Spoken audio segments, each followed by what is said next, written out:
দর্শক, চট্টগ্রামে আইনজীবী সাইফুল ইসলাম হত্যা ও বাংলাদেশের বর্তমান পরিস্থিতি নিয়ে বিভ্রান্তিকর তথ্য প্রচারের প্রতিবাদে সংবাদ সম্মেলন করছে ইসকন বাংলাদেশ। আমরা সরাসরি সেখানে যুক্ত হচ্ছি। গত 5ই আগস্ট গণঅভ্যুত্থানের মাধ্যমে সরকার পরিবর্তনের পর থেকে কিছু মহল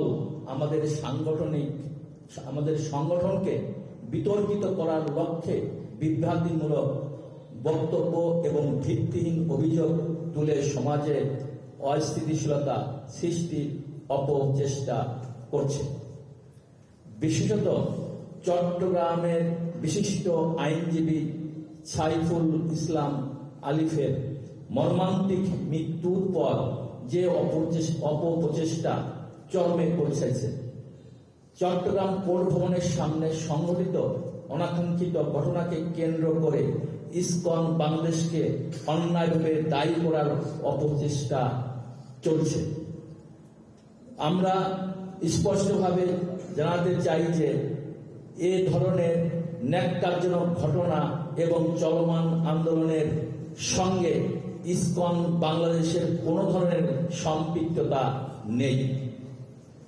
এই মিথ্যাচার এখন এমন পর্যায়ে পৌঁছেছে যে সড়ক দুর্ঘটনার মতো বিষয়গুলোকে ইসকনের চক্রান্ত বলে চালিয়ে দেওয়া হচ্ছে। আমরা ইতিমধ্যে একাধিকবার সংবাদ সম্মেলনের মাধ্যমে এবং সরকার ও প্রশাসনের বিভিন্ন পর্যায়ে আনুষ্ঠানিকভাবে বিষয়টি পরিষ্কার করেছি, কিন্তু দুঃখজনকভাবে কিছু বিশেষ মহল ইচ্ছাকৃতভাবে আমাদের সংগঠনের বিরুদ্ধে মিথ্যা প্রচারণা চালিয়ে যাচ্ছে এবং ইসকনকে নিষিদ্ধ করার মতো অযৌক্তিক দাবি তুলছে।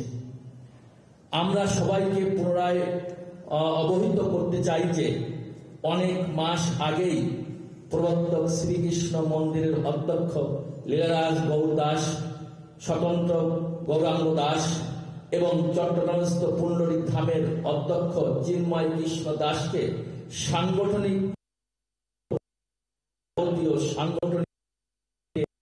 অব্যাহতি দেওয়া এবং